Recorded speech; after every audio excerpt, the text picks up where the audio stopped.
here resonance structures.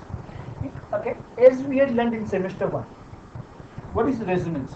The definition of electron pairs. See, if we have one molecule,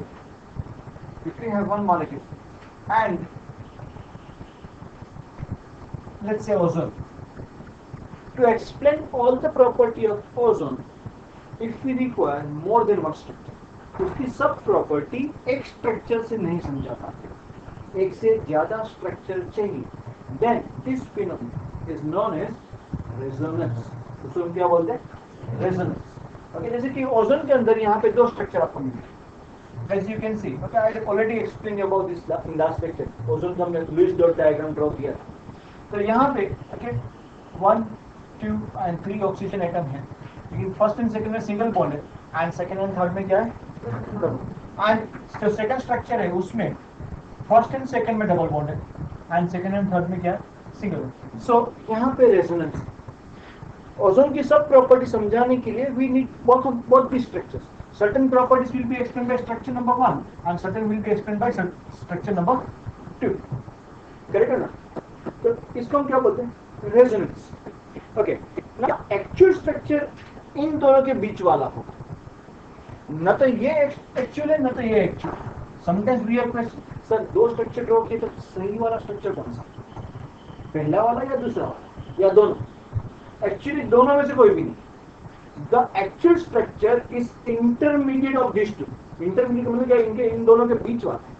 वो कैसे पता चलता है? Let me explain. Okay, जो लास्ट सेमेस्टर में पढ़ाई नहीं किया था, अभी पढ़ाई करेंगे. अगर सपोज स्ट्रक्चर नंबर 1 होता, then one single bond and okay one double bond, we can see that इसकी बॉन्ड लेंथ है 148 पिकोमीटर, इसकी बॉन्ड लेंथ है 121 picometre. And what about this? Okay, one bond length is 121 and 148. मतलब दोनों structure में एक तो बॉन्ड 148 पिकोमीटर का, दूसरा कौन सा है? 120. तो एक्चुअली अगर आप फाइंड करोगे दोनों में से कोई भी स्ट्रक्चर तो ये आपको मिलना ही चाहिए 148 120. बट जब उन्होंने एक्चुअली फाइंड किया तो उनको दोनों में से कोई भी वैल्यू नहीं मिली. उनको दोनों बॉन्ड की जो बॉन्ड लेंथ है वो 128 मिली. क्या मिल रही? इक्वल.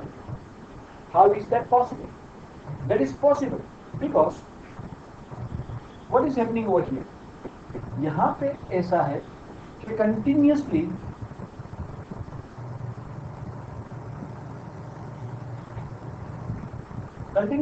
ये वाला जो बॉन्ड है, डबल बॉन्ड यहाँ पे, डबल बॉन्ड यहाँ पे, वो एक्चुअली ऐसे ऑसिलेट होता रहता है. कभी यहाँ पे रहेगा, कभी यहाँ पे. Continuously it's moving, continuously is oscillating. मतलब फ्रैक्शन ऑफ सेकंड के लिए यहाँ पे डबल बॉन्ड है, फ्रैक्शन ऑफ सेकंड के लिए यहाँ पे double bond. It is continuously moving like this. That's why this bond is neither double bond nor single bond. दोनों के बीच वाला.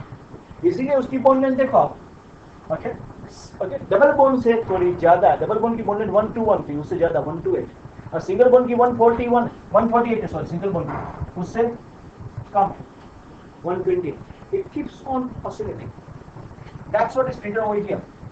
In both the structures, oxygen single bond and double bond are present. Single bond length is 148 and double bond length is 121 picometer. But the bond length between any oxygen in ozone is actually 128 picometer. Thus, the bond length between oxygen in ozone molecule is in the middle of single bond and double bond, which cannot be explained by any one of the structure 1 and 2. 1 and 2 structure दोनों में से कोई ये बता ही नहीं पा. So that means, hence, the idea of resonance was presented to explain the real structure of molecules like ozone and others.